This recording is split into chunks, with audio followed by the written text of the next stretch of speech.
Buenos días, mis queridos hermanos, buenas tardes o buenas noches, dependiendo del horario en el que usted logre observar, escuchar este video que con mucho agrado hago para ustedes, para la edificación de nuestras almas, de nuestro carácter, en pos de glorificar y honrar a nuestro Señor y Salvador Jesús de Nazaret de manera correcta. Hoy les quería traer una reflexión, una lectura y reflexión de lo que implica el ser salvos, lo que implica ser conversos. ¿Qué implica confesar a Cristo como nuestro Señor y Salvador? ¿Qué significa habernos arrepentido? ¿Esto se puede observar? ¿Esto se puede sentir? ¿Se puede notar? ¿O es simplemente algo que implica puramente lógica, puro conocimiento, sin nada que refleje algo exterior? Vamos a reflexionar hoy de manera literal acerca de este libro. Voy a hacer la lectura de este libro, Teología Sistemática de Lois Berkhof, el cual recomiendo encarecidamente. Tiene unos temas sumamente importantes y explica de manera clara con el fundamento bíblico. Entiendo de todas maneras que, lamentablemente no todos podemos acceder a este tipo de literatura, por lo cual es de mi agrado poder hacerles lectura y compartir con ustedes lo que él enseña. Él habla que en el Nuevo Testamento se usan 3 palabras en griego que implican la conversión o que definen la conversión en el creyente, de la cual vamos a enfocarnos, según él, la más abundante, y es metanoia. Palabra que seguro habremos escuchado por lo menos una vez, dado que es la que los eruditos, teólogos enfatizan generalmente, porque como bien Lois Berkhof avisa, es la más empleada en el Nuevo Testamento. Vamos entonces a empezar la lectura, hermano. Dice, metanoia en su forma verbal metanoeo. Esta es la palabra más común para conversión en el Nuevo Testamento, como bien les mencioné. Dice, y es también, de todos los términos empleados, el más fundamental. La palabra está compuesta de meta y nous. Esta, a su vez, relacionada con el verbo ginosko, en latín, nocere, inglés, to know, español, conocer. Dice, todas las cuales se refieren a la vida consciente del hombre. En la Biblia inglesa la palabra se traduce a repentage o arrepentimiento. Pero él sugiere, ¿no? Esta traducción con mucha dificultad haría justicia al original, puesto que da indebida importancia al elemento emocional. Indica que en los clásicos la palabra significa 1. Saber según conocimiento derivado, es decir, saber según el conocimiento que alguien nos pasa. 2. Cambiar la mente según el resultado de este conocimiento derivado, es decir, cambiar lo que ya conocemos según ese conocimiento que recibimos. 3. En consecuencia de este cambio mental, deplorar la rutina o la ruta seguida. Es decir, una vez recibimos ese conocimiento derivado, cambia nuestra manera de pensar y nos lleva a repudiar o a deplorar la antigua manera de vivir. 4. Un cambio de conducta para el futuro, es decir, nos lleva, se ve una manera nueva de empezar a vivir. No seguimos igual. Este conocimiento irremediablemente impacta de tal manera que para unos el cambio puede ser radical, para otros puede ser regular y para otros más lento. Pero de todas maneras, ese conocimiento derivado te va a transformar en el tiempo. Vamos a seguir leyendo. Como resultado de los 3 puntos anteriores, dice, puede indicar no obstante un cambio para peor, tanto como para mejor. Esto me llamó la atención. Pero reflexionando, esto es cierto. Muchas personas conocen el Evangelio de Cristo, se revela, lo creen, pero terminan comportándose aún peor que cuando no lo conocían. Y la misma Biblia nos advierte de esto. Vamos a seguir. Un cambio para peor, tanto como para mejor. y no incluye en forma necesaria una recipiscencia, que es un recobrar de la sabiduría. Dice, pero en el Nuevo Testamento su significado se profundiza y denota, primero que todo, un cambio de mente, en el que se adquiere un concepto más sabio acerca del pasado y que incluye un sentimiento de pesar por el mal entonces cometido, a la vez que conduce a un cambio de vida hacia lo mejor. O sea, es notorio. Si usted ha recibido una fe honesta, sincera, dada por Dios desde lo alto, su conducta irremediablemente va a ser transformada. Como ya les mencioné anteriormente, el proceso puede ser más rápido o más lento para otros, pero es indiscutible que hay una transformación en el sujeto que lo recibe. Dice, aquí se hace presente el elemento de recipiscencia, es decir, aquí sí se manifiesta ese conocimiento adquirido, esa sabiduría revelada desde lo alto, como bien le comento, y como bien nos habla el hermano Santiago en su epístola. Dice, Walden en su obra The Greek Meaning of Metanoia llega a la conclusión de que trae la idea de un cambio general de la mente, el cual, al llegar a su desarrollo culminante, se convierte en una regeneración intelectual y moral. Es decir, intelectualmente hablando, vas a cambiar. Tu manera de hablar cambia radicalmente. Tu manera intelectual de ver, interpretar y definir las cosas se ve drásticamente afectada. Y moral. Ya no ves las cosas como antes las veías. Las ves de maneras diferentes. Las ves como Dios las revela a través del Espíritu Santo mediante su palabra. Ahora seguimos.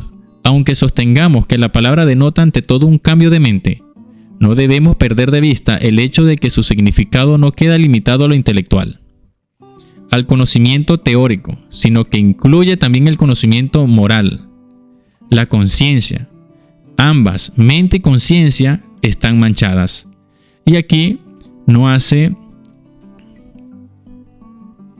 una sugerencia, nos envía a leer Tito, capítulo 1, versículo 15, hermanos, nos dice así, Tito 1:15. Todas las cosas son puras para los puros, mas para los corrompidos e incrédulos nada les es puro, pues hasta su mente y su conciencia están corrompidas. Podemos ver entonces, hermanos, que hay una transformación que hace ese arrepentimiento cuando es genuino, que hace el Espíritu Santo cuando llega de manera real a nuestra vida. Dice, y cuando el nous o conocimiento de una persona queda cambiado, no solo recibe conocimiento nuevo, sino también dirección para su vida consciente. Su cualidad moral también sufre cambio.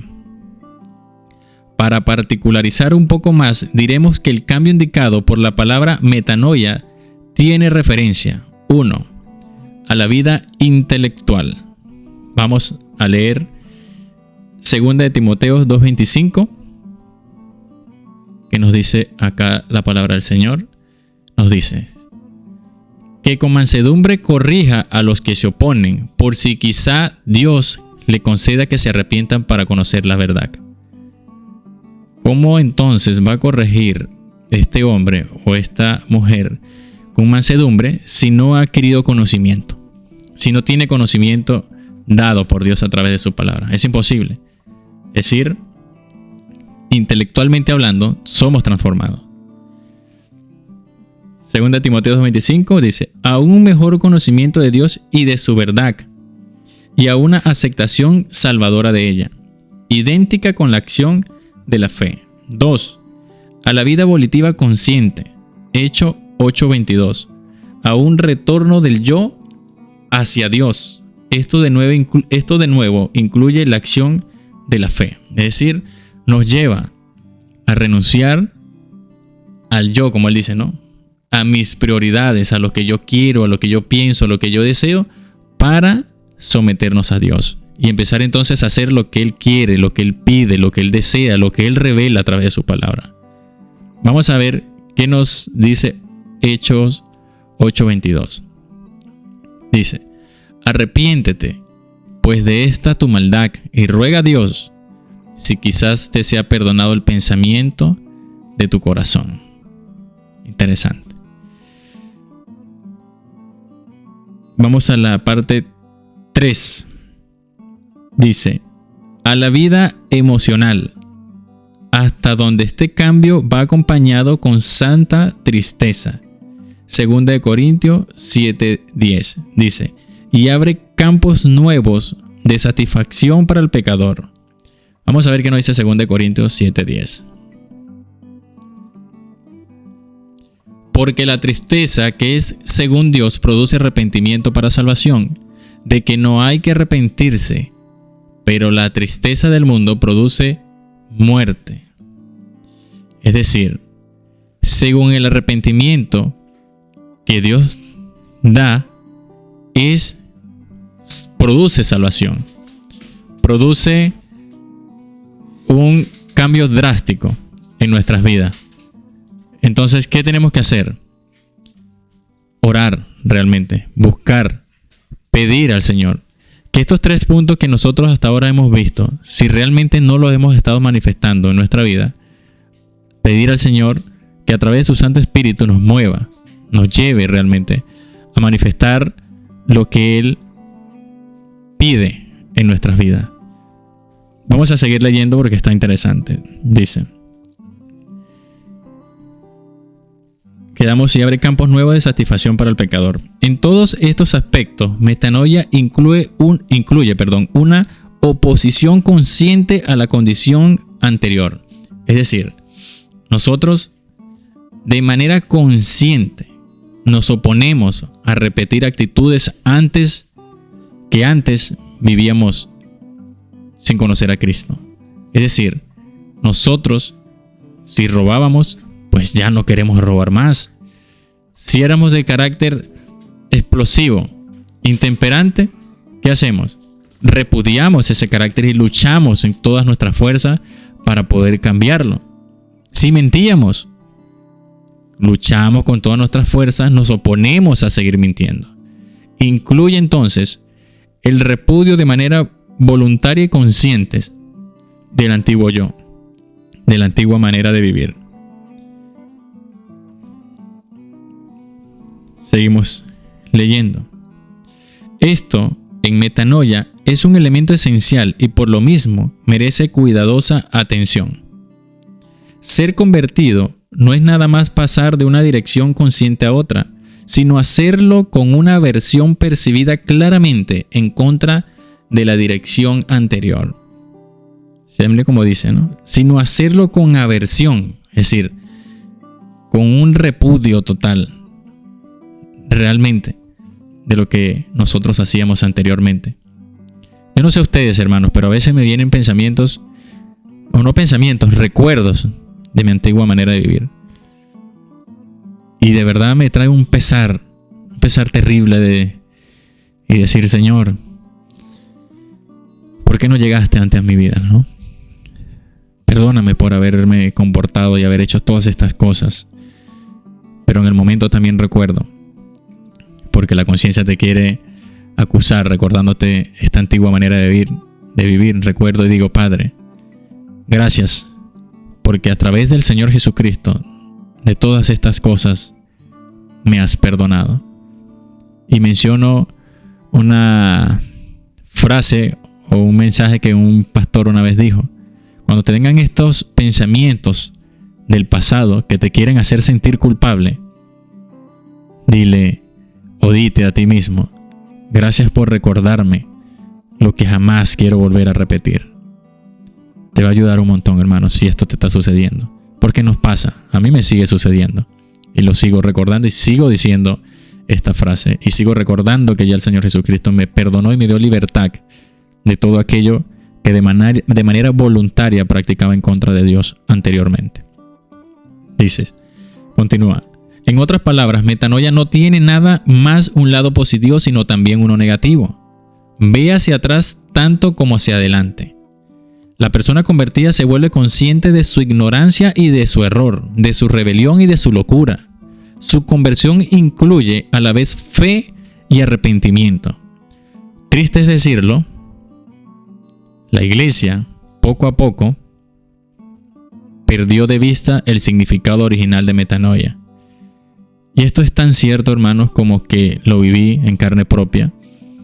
Una congregación en la que comencé a asistir de manera presencial por primera vez.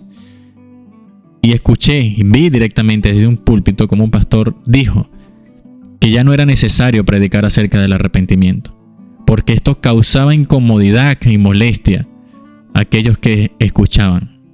Que ya eso era un discurso antiguo, que ahora había que traer uno nuevo, que le encantara, que le gustara a la gente, y así las iglesias se podrían llenar. Y digo, wow, pero este señor sí está bien equivocado, porque el evangelio de Cristo, ese es el evangelio del arrepentimiento, hermanos, no se dejen engañar nunca. El evangelio de Cristo es arrepentimiento, renunciar a nuestra antigua manera de vivir, sentir ese pesar profundo de haber hecho lo que hicimos antes de conocer a Cristo y oponernos rotundamente a repetir esas acciones que hicimos de manera consciente. Hay que recuperar, hermanos, esta definición. Hay que orar y pedir al Señor, Padre, guíame, oriéntame, dame convicción de pecado, si es que realmente sé que confesando a Cristo como el Señor y Salvador tengo prácticas que todavía o que hacía cuando no lo conocía. No puede estar pasando esto, hermano, en nuestras vidas.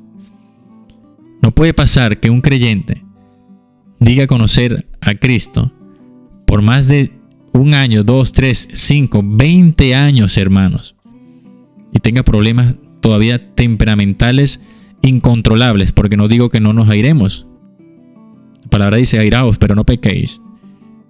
Pero un carácter que no pueden controlar, dicen cualquier cosa, actúan de manera sesgada, radical, mienten, ofenden indiscriminadamente, con años en la fe, hermano. Esto es preocupante realmente. Oremos al Señor para que no seamos eso nosotros. Y opongámonos, hermanos, en el nombre de Cristo nuestro Señor. Le exhorto, le animo a leer y a buscar el rostro de Cristo en oración para que podamos vivir en santidad como la palabra nos pide. Sed santo, pues, como yo soy santo. El Señor Jesucristo nos manda también. Mateo 5:48 podemos observar esta exhortación que Él nos hace. Sean pues santos como vuestro Padre que está en los cielos es santo. Pero les aclaro un punto.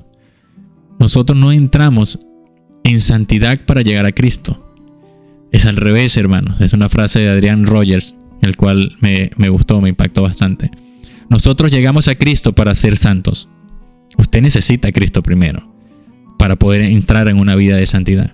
Si no, es imposible. Olvídese del tema, hermano. Si usted no tiene a Cristo, si usted no se fundamenta en Cristo y en su palabra y ora para que el Espíritu Santo lo guíe y lo oriente, olvídese de vivir en santidad. Olvídese de vivir en santidad.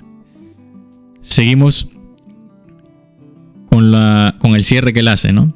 Dice, en algunos casos, la deterioración fue todavía más lejos. Dice, la Iglesia Católica Romana externó la idea de arrepentimiento en su sacramento de la penitencia, de manera tal que metanoiete del testamento griego ubicado en Mateo 3, versículo 2, se convirtió en poenitentiam agite, el hacer penitencia, de la Vulgata latina. Y esto es un hecho, una realidad que aún se mantiene. El católico romano se le enseña que si usted se arrepiente, se confiesa, y significa vaya a una penitencia. ¿Y cuál es la mayoría de la penitencia? Bueno, 10 Padre Nuestros, 3 Ave María. Bueno. ¿Cuál fue? Fue muy grave, 20 Padre Nuestros y 20 Ave Marías. Esa es la muestra del arrepentimiento, el que hagas una penitencia. Totalmente antibíblico, la Biblia no enseña nada de eso. Y me dio risa el ver cómo él escribe católico romano, porque yo pensé que había sido un error de escritura, ¿no? De transliteración. Pero no, realmente fue a propósito, porque en varias ocasiones lo leí. Y es que los reformadores, hermanos, tenían aversión hacia la Iglesia Católica Romana y tenían bastantes fundamentos para hacerlo. Es lamentable ver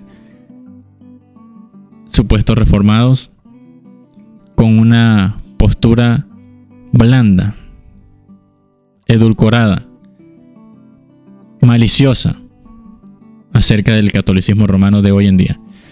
Para lo cual voy a hacer un video a motivo de la reforma. Esta semana, si Dios me lo permite, voy a hacer mi mayor esfuerzo para hacerlo de manera histórica y honesta, para que nos quede un poco claro de lo que realmente significó el movimiento reformado. Entonces, hermanos, como bien les dije, vamos a hacer una reflexión final y seamos honestos entonces. Busquemos el rostro de Dios en oración primeramente, que sea Él revelándonos ese verdadero arrepentimiento, que sea Él a través de tu Santo Espíritu dándonos a nosotros siempre convicción de pecado genuino, que nos ayude a oponernos rotundamente y radicalmente a nuestra antigua manera de vivir, que seamos cada día santos, más santos, para la gloria y honra de su nombre, para ser testigos fieles en este mundo, para que aquellos que nos ven, sean hijos, esposas, familiares, amigos, vean en nosotros la presencia y el carácter de Cristo, nuestro Señor y Salvador, y puedan venir ellos con gozo a preguntar: ¿qué tienes tú en tu vida que quizás no tengo yo? Y allí donde nosotros podemos dar entonces el testimonio a quién servimos, quién es nuestro Señor y quién es nuestro Salvador. Pero recuerda lo que les dije: no somos santos para llegar a Cristo, llegamos a Cristo para empezar a ser santos. Es con su ayuda, con su espíritu, con su fuerza, nunca con la de nosotros, hermanos. Eso es imposible con fuerzas humanas. Pero para lo que el hombre es imposible, para Dios es posible. Queridos hermanos, hasta aquí llegamos entonces con la lectura, con la reflexión. Espero que les sea de agrado, que les sea de edificación, para la gloria y honra de nuestro Señor Jesús de Nazaret. Que Dios te bendiga, que la gracia y paz de nuestro Señor Jesucristo sea con todos y cada uno de ustedes. Y recuerden que nosotros no somos de los que retrocedemos para perdición, sino de los que permanecen firmes para la salvación del alma. Un abrazo, hermanos, que Dios me los bendiga. Podrá decirse que la sangre no hace al rey, quien ante el templo del Señor se presentará. Podrá el leopardo sus manchas él quitar, podrá el injusto decir que es hijo de Abraham, podrá el que quiera, si lo intenta ser mejor, ¿quién puede entonces estar ante mi Señor? El limpio de manos y puro de corazón, quien lave sus culpas en la sangre del Señor, aquel que aunque injusto imputado ahora está, de una fiel justicia que del cielo le vendrá. El limpio de manos y puro de corazón, quien lave sus culpas en la sangre del Señor, aquel que aunque injusto imputado ahora está, de una fiel justicia que del cielo le vendrá.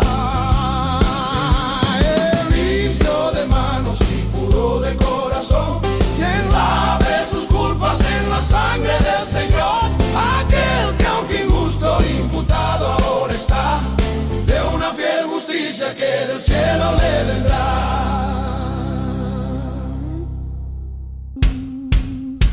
Por eso baja al río y sepultado serás, y luego que ascienda resucitado estarás. Invoca su nombre y tus culpas lava ya, se limpió de manos y puro de corazón.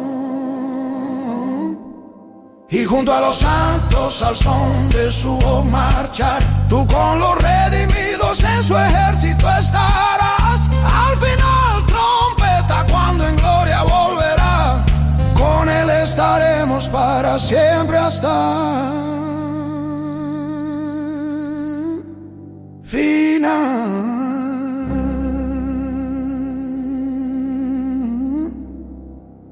El limpio de manos y puro de corazón, quien lave sus culpas en la sangre del Señor. Aquel que aunque injusto e imputado ahora está, de una fiel justicia que del cielo le vendrá. El limpio de manos, el limpio de manos, el limpio de manos y puro de corazón.